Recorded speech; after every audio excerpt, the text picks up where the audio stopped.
हाय दोस्तों, नमस्कार। मैं हूं और मैं चंद्र क्लास। अपन बात करें क्लास 12 पॉलिटिकल साइंस में।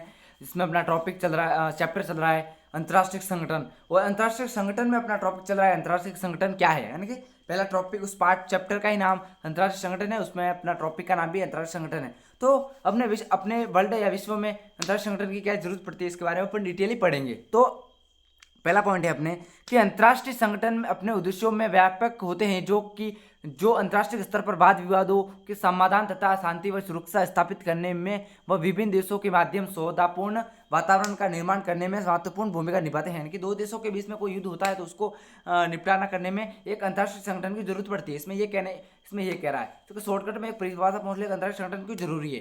तो अंतर्राष्ट्रीय इसका परिभाषा अपन लिखेंगे, या 1 नंबर 2 नंबर में पहुंच लिया तो उसमें अपन बताएंगे कि अंतर्राष्ट्रीय संगठन इसलिए कि दो महाशक्तियों के बीच में युद्ध होता है तो उसको रोकने के लिए या समझाने के लिए अंतर्राष्ट्रीय संगठन की जरूरत पड़ती है। उसके बाद बात करें हमें अंतर्राष्ट्रीय संगठनों की आवश्यकता क्यों पड़ती है। कुछ समस्या ऐसी होती है जिसमें निपटारा किसी एक देश के लिए आसान नहीं होता, ऐसे ही अंतर्राष्ट्रीय संगठन की मदद पड़ती है। यानी कोई भी यानी कि विश्व में कोई दो महाशक्ति युद्ध करते हैं और जिसके कारण से उसको निपटाने के लिए ऐसा नहीं होता है कि किसी एक देश से इस समस्या को अपन निपटा सकते हैं। तो किस चीज़ के अपन निपटा सकते हैं, तो अंतर्राष्ट्रीय संगठन से अपन इस चीज़ को निपटारा कर सकते हैं। उसके बाद है अपना अंतर्राष्ट्रीय विवादों को शांतिपूर्ण ढंग से समाधान करना, इसका एक कार्य सबसे पॉइंट है अपना पहला। उसके बाद हम नेक्स्ट पॉइंट की बात करेंगे अपन।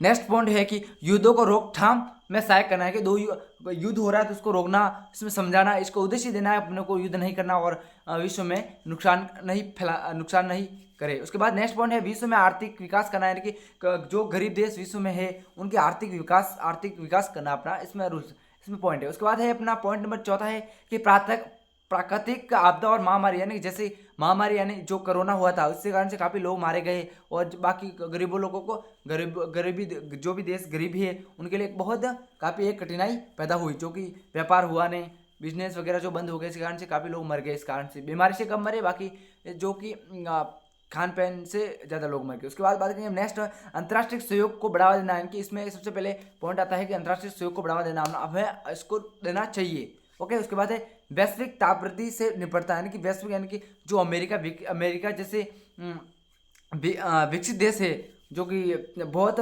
फैक्ट्री लगाने से तापवृद्धि बढ़ रही है, और जिसके कारण से भारत के एक पड़ोसी देश है, यानी कौन है, मालदीव, जो कि 2050 तक वो पानी के अंदर डूबने की संभावना है, क्योंकि जहाँ पर समुद्र के वो बीच में एक देश है, तो वो तापप्रति बढ़ने से वहाँ पर जो समुद्र के पास में जो बर्फीला इलाका है वो क्या पानी के रूप में परिवर्तन हो जाएगा, और जिसके कारण से वो देश डूबने की उसमें काफ़ी ऐसी संभावना हो सकती है। उसके बाद है कि मुख्य रूप से अंतर्राष्ट्रीय संगठन कितने थे अपने देश में, तो अपने विश्व में। तो सबसे पहले बात करेंगे लिंग ऑफ नेशनल, यानी कि लिंग ऑफ नेशनल की स्थापना 1920 में हुई थी, और इसका और लिंग ऑफ नेशनल का कार्य क्या था, विश्व में शांति फैलाए रखना और कुछ भी वाद विवाद है उसको उसको दोनों पक्षों को साइलेंट रखना और युद्ध नहीं करना। ओके, उसको और उसका लिंग ऑफ नेशनल को खत्म कब कर दिया गया, तो 1945 में इसको खत्म कर दिया गया। याद रखिए, मैं जो बोल रहा हूँ वो एग्जाम की दृष्टि से काफ़ी इंपॉर्टेंट है, एग्जाम की दृष्टि में। ओके, बात करेंगे अपन अगले,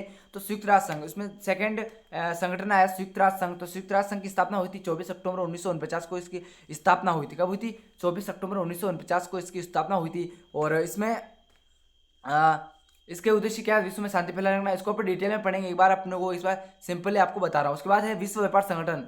अगर विश्व व्यापार संगठन, और इसमें विश्व व्यापार संगठन में चीन कब शामिल हुआ, 2001 में शामिल हुआ था। ओके, और विश्व व्यापार संगठन की स्थापना कब हुई, तो विश्व व्यापार संगठन की स्थापना हुई थी 1991 में हुई थी। उसके बाद अपन नेक्स्ट पॉइंट के ऊपर बात करेंगे। तो हाँ, नेक्स्ट पॉइंट अपना है कि अंतर्राष्ट्रीय मुद्रा कोष क्या है अपना संगठन, जो संगठन का नाम बता रहा हूँ, वो कितने संगठन वहाँ पर थे। तो नेक्स्ट अपना संगठन है अंतर्राष्ट्रीय मुद्रा कोष, और जो कि अंतर्राष्ट्रीय मुद्रा। उसके बाद है एमनेस्टी इंटरनेशनल संगठन, और उसके बाद है हेमानु राइटर्स वास ये संगठन। उसके बाद है अंतर्राष्ट्रीय रेड फाइनेंस सोसाइटी।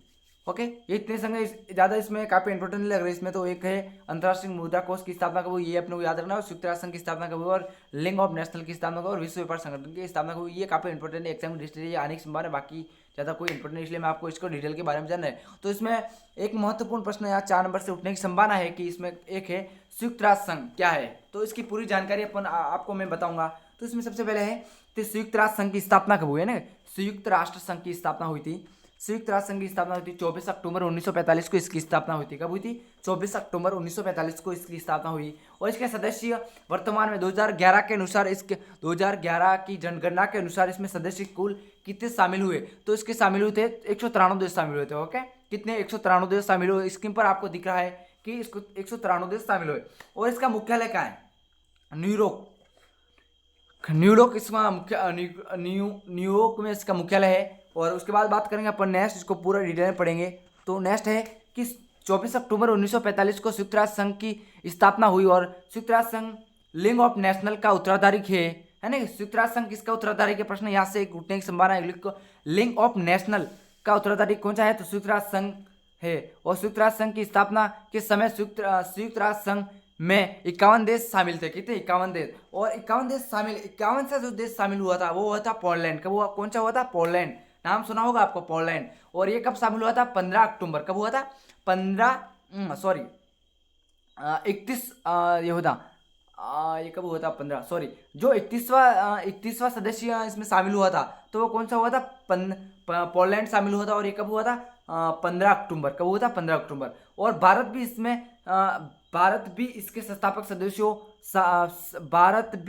संस्थापक सदस्यों में शामिल था। मई 2013 में इसके सदस्य की संख्या 193 हो गई और 193 हो गई। और 193वां सदस्य दक्षिणी, यानी कि जो 193वां, प्रश्न ये उठ सकता है एग्जाम की दृष्टि से कि संयुक्त राष्ट्र संघ में जो सदस्य, एक तो इसमें उठ सकता है जो 51 सा सदस्य बना था तो वो कौन सा बना था? तो वो बना था पोलैंड। और वो कब शामिल हुआ था इसमें? तो ये हुआ था 15 अक्टूबर को हुआ था पोलैंड। और प्रश्न ये भी उठ सकता है इसमें कि जो 193वां सदस्य लास्ट में जो लास्ट सदस्य बनता है, इसमें जुड़ता है, तो वो सदस्य का नाम बताइए। तो उसका नाम है दक्षिणी सूडान। क्या नाम है? दक्षिणी सूडान।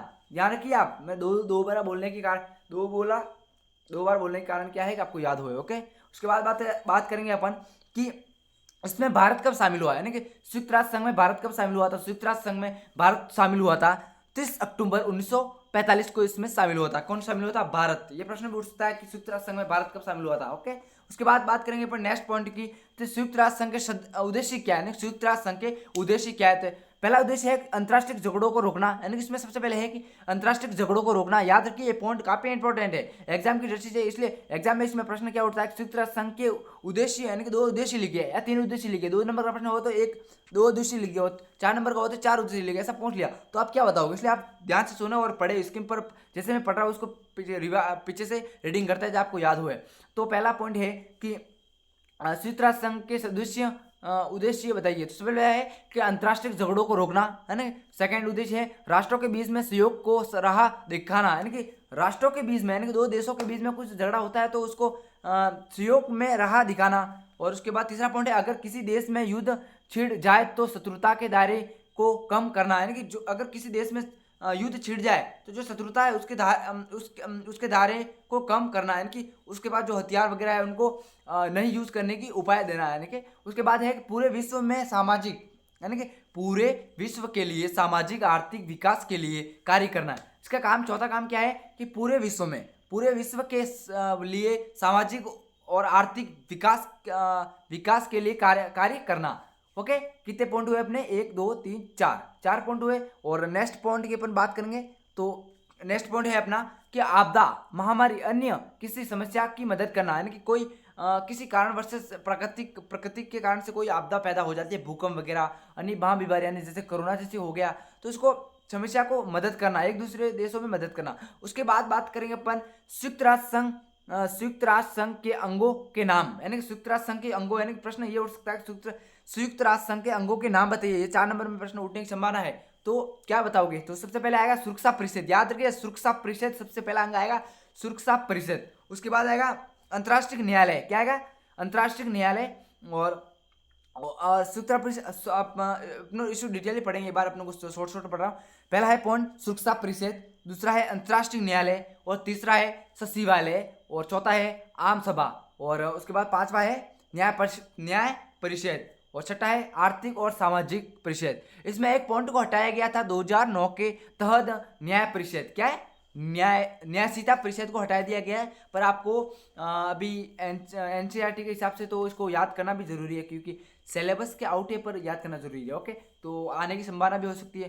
तो कितने संयुक्त राष्ट्र संघ के अंगों के नाम है? 6, और 6 अपने को याद करने, आपको बता दिए। अब बात करेंगे नेक्स्ट पॉइंट के ऊपर। तो हाँ, नेक्स्ट पॉइंट अपना है महासचिव। क्या आएगा? महासचिव। तो महासचिव क्या है, यानी कि इस पॉइंट पे बात करते हैं महासचिव क्या है। तो महासचिव संयुक्त राष्ट्र संघ, यानी कि महासचिव संयुक्त राष्ट्र संघ के प्रतिनिधि होता है, यानी कि प्रतिनिधि होता है। जो वर्तमान में संयुक्त राष्ट्र संघ का महासचिव कौन है? तो वर्तमान में महासचिव का नाम है एंटोनियो गुटेरेस। जो वर्तमान में जो एंटोनियो गुटेरेस है, जो कहाँ के हैं? तो पुर्तगाल के। और ये पुर्तगाल के प्रधानमंत्री रह चुके हैं, यानी पूर्व प्रधानमंत्री रह चुके हैं। और उसके बाद बात करेंगे अपन वीटो का पावर क्या होता है, यानी कि वीटो का पावर क्या होता है। तो वीटो का पावर होता है, वीटो संयुक्त राष्ट्र संघ के सुरक्षा परिषद के अस्थायी सदस्य देशों को प्राप्त होता है। वह अधिकार जिसके आधार पर कोई भी देश इसके फैसले के खिलाफ जाकर फैसले को रोक सकता है। और सुरक्षा परिषद के 5 सदस्य है और 10 अस्थायी सदस्य है। और कुल टोटल सदस्य कितने हैं? तो 15 सदस्य हैं, जिसमें प्रत्येक की वोटिंग की मूल्य 1 है, यानी कि जितने भी देश शामिल है उसमें प्रत्येक एक देश की वोटिंग की एक मूल्य है। तो आप सुरक्षा परिषद के ऊपर डिटेल में पढ़ेंगे। आगे की बात करेंगे। हाँ, इसमें 20 में शायद कट गया ऐसा लग रहा है। तो हाँ, उसके बाद बात करेंगे अपन 2006 तक, यानी कि 2006 तक वीटो का पावर किस ने कितना कर दिया। यानी कि सबसे पहले इसमें पॉइंट कट गया, आपको मैं ऐसे बता रहा हूँ कि सुरक्षा परिषद में कुल कितने देश शामिल थे। तो सुरक्षा परिषद में ये कटा था इसमें। तो सुरक्षा परिषद में 5 सदस्य अस्थायी सदस्य थे। तो नाम क्या है इसमें? तो नाम है सबसे पहले तो चीन, अमेरिका, रूस, फ्रांस, ब्रिटेन, जो कि 5 सदस्य अस्थायी सदस्य, इनको वीटो का पावर मिलता है। और उसके बाद 10 अस्थायी सदस्य होता है, जिनके 2 वर्ष में चुनाव होते हैं। उसके बाद बात करेंगे अपन 2006 तक वीटो का पावर किसने कितना किया। तो अमेरिका ने किया था 82। कितनी बार किया था? 82, यानी 82 बार किया था। और चीन ने कितनी बार किया? तो चीन ने किया 4 बार किया। और रूस ने 122 बार किया। और फ्रांस ने किया था 18 बार किया था। और ब्रिटेन ने किया था 32 बार किया था। ओके, ये आपको समझ में आया? ये आपको ध्यान रखना है। प्रश्न ये भी उठता है कि अमेरिका ने वीटो का पावर कितनी बार किया, चीन ने कितनी बार किया। ओके, तो याद रखिए। उसके बाद बात करेंगे सुरक्षा परिषद में अस्थायी तथा अस्थायी देशों का अंतर क्या है, यानी कि अस्थायी और अस्थायी सदस्य में अंतर क्या है। तो प्रश्न है अस्थायी सदस्य सुरक्षा परिषद में हमेशा के लिए चुने गए होते हैं, यानी कि जो अस्थायी सदस्य होते हैं जो कि हमेशा के लिए चुने जाते हैं, उनका कोई एक बार चुनाव होता है ऐसा नहीं है, हमेशा के लिए। इनके पास वीटो की शक्ति प्राप्त होती है, यानी कि वीटो की शक्ति प्राप्त होती है। इनकी संख्या 5 होती है। ये सुरक्षा परिषद के सभी फैसलों में महत्वपूर्ण भूमिका निभाते हैं और सुरक्षा परिषद के किसी भी फैसले को रोक सकते हैं। यानी कि सुरक्षा परिषद में जो अस्थायी सदस्य शामिल और कोई भी फैसला किसी भी एक सदस्य को, जो अस्थायी सदस्य में से किसी एक सदस्य को पसंद वगैरह उसका दस्तूर पर साइन नहीं करता है, तो उस फैसले को नकारात्मक माना जाता है, यानी कि उसके ऊपर दस्तूर, यानी कि जो कानून लगने वाला है उसको नहीं लगा सकते, क्योंकि एक सदस्य उसको खिलाफ है। इसलिए मेन पावर होने की बात है कि 5 सदस्य में से कोई एक सदस्य एक फैसले को लेने पर मना करता है, तो उस फैसले को मना किया जाता है। उसके बाद करते हैं अस्थायी सदस्य क्या है, यानी कि पहले अपन ने पढ़ा था कि अस्थायी सदस्य क्या, अब है अस्थायी सदस्य क्या है। तो ये सुरक्षा परिषद के केवल 2 साल के लिए चुने जाते हैं, यानी कि ये सुरक्षा परिषद के केवल 2 साल के लिए चुने जाते हैं। इनके पास वीटो की शक्ति प्राप्त नहीं होती है। जो अस्थायी सदस्य होते हैं उनके पास वीटो की शक्ति प्राप्त होती है और इनके पास कोई वीटो की शक्ति प्राप्त नहीं होती। और इनकी संख्या 10 है, इनकी संख्या 10 है। इनकी भूमिका अस्थायी सदस्यों की तुलना में उतनी महत्वपूर्ण नहीं है, इनकी भूमिका इनकी मानी नहीं जाती है नहीं, इनकी भूमिका अस्थायी सदस्यों की तुलना में इतनी महत्वपूर्ण नहीं मानी जाती। ये सुरक्षा परिषद के किसी भी फैसले को नहीं रोक सकते, और जो अस्थायी सदस्य होते हैं उस फैसले को रोक सकते हैं और ये नहीं रोक सकते। ओके। और इसमें इसमें ही अपना भारत भी का अस्थायी सदस्यों में काफी सालों से जुड़ा हुआ है। और ये भारत भी मैं क्या चाहूँ कि पूरा देश आता है कि भारत भी अस्थायी सदस्यों में जुड़ना चाहिए। अस्थायी सदस्यों में, अस्थायी सदस्यों में नहीं, अस्थायी सदस्यों में, जो 5 देश शामिल है। उसके बाद बात करेंगे नेक्स्ट टॉपिक है अपना भारत संयुक्त राष्ट्र संघ में योगदान, यानी भारत संयुक्त राष्ट्र संघ का योगदान क्या है। तो भारत संयुक्त राष्ट्र संघ के कार्यक्रम में अपना योगदान लगातार देता है, चाहे वह शांति व सुरक्षा का विषय हो या निःशस्त्रण हो या दक्षिणी कोरिया संकट को इसने बहुत काफी महत्वपूर्ण दिया है। और सवेज नहर का मामला हो या इराक पर कुवैत पर आक्रमण किया हो, यानी कि भारत हमेशा इसके संयुक्त राष्ट्र संघ में योगदान देता है, यानी असली राय बताता है। जैसे दक्षिणी कोरिया युद्ध हुआ था, सवेज नहर यानी कि इराक ने कुवैत पर हमला किया था 1984 में, कुवैत पर नहर के पर, और इराक कुवैत पर हमला किया था 2011 में जो इसके ऊपर। उसके बाद है इसके अंतर्गत मानवाधिकारों की रक्षा करना, इसके ऊपर मैंने उद्देश्य है। उसके बाद है रंगभेद का विरोध तथा शैक्षिक आर्थिक तथा सांस्कृतिक गतिविधियों का भारत भी भूमिका बनी रही थी है। और संयुक्त राष्ट्र संघ की सुरक्षा परिषद में अस्थायी सदस्यता हासिल करने के लिए योग्यता क्या है, भारत भी संयुक्त राष्ट्र संघ में अस्थायी सदस्य में शामिल होने के लिए क्या योग्यता है भारत में। तो भारत में क्या योग्यता है, तो पहले क्या क्या योग्यता चाहिए, तो जिसके पास भारत है, पहली योग्यता चाहिए विश्व की सबसे बड़ी आर्थिक शक्ति होनी चाहिए। इसमें आर्थिक शक्ति यानी कि आर्थिक पैसा पूंजीवादी विकसित देश चाहिए। उसके बाद है बड़ी सैन्य शक्ति, यानी कि सेना की शक्ति चाहिए, अपने पास सेना अच्छी होनी चाहिए, जो काफी युद्ध होते हैं उनको जाने की परमिशन होती है अस्थायी सदस्य। उसके बाद क्योंकि सुरक्षा परिषद में तो क्या होता है, बड़ी सैन्य शक्ति चाहिए, उनके सेना का बहुत महत्व होता है सुरक्षा परिषद में जो शामिल होता है। तो आबादी से दृष्टिकोण में से सबसे बड़ा राष्ट्र होना चाहिए, यानी कि भारत अपने जो इस पॉइंट पे जो होना चाहिए वो है बड़ी आर्थिक शक्ति है और बड़ी सेना शक्ति है, आबादी दृष्टिकोण से सबसे बड़ा राष्ट्र है, और संयुक्त राष्ट्र संघ में बजट में लगातार योगदान देता है। और इसमें भी पॉइंट यही है कि संयुक्त राष्ट्र संघ में योगदान लगातार देना, ये इनका जुड़ने का कारण है। अस्थायी सदस्य में इनका ये हासिल काबिलियत ये होनी चाहिए। और भारत भी इसके तरह है कि संयुक्त राष्ट्र संघ में बजट में लगातार योगदान देता है और लोकतंत्र का सम्मान करता हो, यानी कि लोकतंत्र का सम्मान करता है, यानी कि सम्मान करता है, यानी कि लोकतंत्र का विचारधारक हो, यानी कि सबसे पहले लोकतंत्र का विचारधारा हो। और यह देश अपने भौगोलिक अर्थव्यवस्था और सांस्कृतिक के लिहाज से विविधता को नुमाई करता है, यानी कि अर्थव्यवस्था से भी विकसित है, संस्कृति से लिहाज से काफी अच्छा सी है। उसके बाद बात करेंगे पर नेक्स्ट पॉइंट पर अपन नेक्स्ट वीडियो में बात करेंगे संयुक्त राष्ट्र संघ की प्रमुख एजेंसियां क्या है, संयुक्त राष्ट्र संघ की प्रमुख एजेंसियां। तो ये अपन नेक्स्ट पॉइंट पे इसमें प्रश्न उठने की क्या क्या संभावना होती है, आपको एक बार स्पीड से बता देता हूं।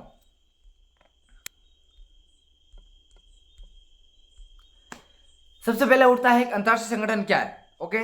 सेकंड और अंतर्राष्ट्रीय संगठन क्या है, और इसमें अंतर्राष्ट्रीय संगठन क्या है। उसके बाद अंतर्राष्ट्रीय संगठन की क्यों आवश्यकता उठती है, जो कि 2 नंबर के लिहाज से काफी इंपॉर्टेंट है। और सेकंड इसमें आता है कि अंतर्राष्ट्रीय संगठन होता है उसके काम क्या होते हैं। तो ये काम आपके सामने दे रखे हैं। और मुख्य अंतर्राष्ट्रीय संगठन, यानी कि जो मुख्य अंतर्राष्ट्रीय संगठन जो है पहले थे और अभी वर्तमान में है, तो इनका काम क्या है, इसकी स्थापना कब हुई। तो सबसे पहले अपने को याद रखना लीग ऑफ नेशनल, संयुक्त राष्ट्र संघ, विश्व बैंक और विश्व व्यापार, और एक और है इसमें अंतर्राष्ट्रीय मुद्रा कोष, और ये इसमें काफी इंपॉर्टेंट है। उसके बाद पहुंच सकता है 4 नंबर में प्रश्न अपना कि संयुक्त राष्ट्र संघ की स्थापना क्या हुई। संयुक्त राष्ट्र संघ के बारे में पूरा डिटेल में पहुंच सकता है, आपको याद रखना है। और संयुक्त राष्ट्र संघ ये पूरी डिटेल आपको बता दिया है। उसके बाद बात करेंगे कि संयुक्त राष्ट्र संघ के अंगों के नाम पहुंच सकता है, तो सुरक्षा परिषद, अंतर्राष्ट्रीय न्यायालय, सचिवालय, आम सभा और न्याय परिषद, आर्थिक और सामाजिक परिषद, उसमें पहुंच सकता है। उसके बाद पहुंच सकता है कि महासचिव क्या है, इसमें वर्तमान में कौन है, और वीटो का पावर किस किस देश ने कितनी बार किया, ये पहुंच सकता है, पूछने की संभावना है। उसके बाद है कि 10वां और इसकी 5 सदस्य अस्थायी और अस्थायी सदस्य में क्या महत्वपूर्ण है, और भारत संयुक्त राष्ट्र संघ के सुरक्षा परिषद में जुड़ने या शामिल होने में क्या योग्यता है। तो क्या क्या योग्यता है इसमें कंप्लीट इसमें बता दिया है, ये योग्यता है। इसी के साथ इस वीडियो को समाप्त करते हैं। वीडियो पसंद आया तो लाइक करें, और यहाँ तक वीडियो देखने के लिए बहुत बहुत धन्यवाद आपका। और लगातार आप 12th की तैयारी अभी से शुरुआत कर ले, ताकि आपके पॉलिटिकल साइंस में आपके 95 से ऊपर नंबर आने चाहिए, और अभी से तैयारी पे लग जाए। बाकी टाइम वेस्ट ना करें, और इसी के साथ अपना वीडियो समाप्त करें। वीडियो पसंद आए तो लाइक करें, और ज़्यादा पसंद आए तो शेयर भी करें, ताकि आपके दोस्तों को भी इस वीडियो के माध्यम से पढ़ाई में काफ़ी हेल्प मिल सके। ओके, और हर शाम को 10 बजे वीडियो आपको अपलोड मिल जाएगा, और इसके ज़रिए पढ़िए, और आपके नोटबुक के ज़रिए भी पढ़िए, और उसको पढ़िए, उसके बाद इसके नोट्स के ज़रिए पढ़िए, तो आपको काफ़ी समझ में आएगा और हेल्प होगी। और एक चैप्टर एक दिन को एक बार रीडिंग मारना है, और इसमें एक नंबर के क्वेश्चन उठ रहे हैं, उसको याद करने की कोशिश करनी है। अपने को याद करने की कोशिश करनी है, याद नहीं होते समझने की कोशिश करनी है, पर करना है अपने को, एग्जाम की दृष्टि से काफ़ी अपने को तैयार करना है। इसी के साथ वीडियो को समाप्त करते हैं। जय हिंद।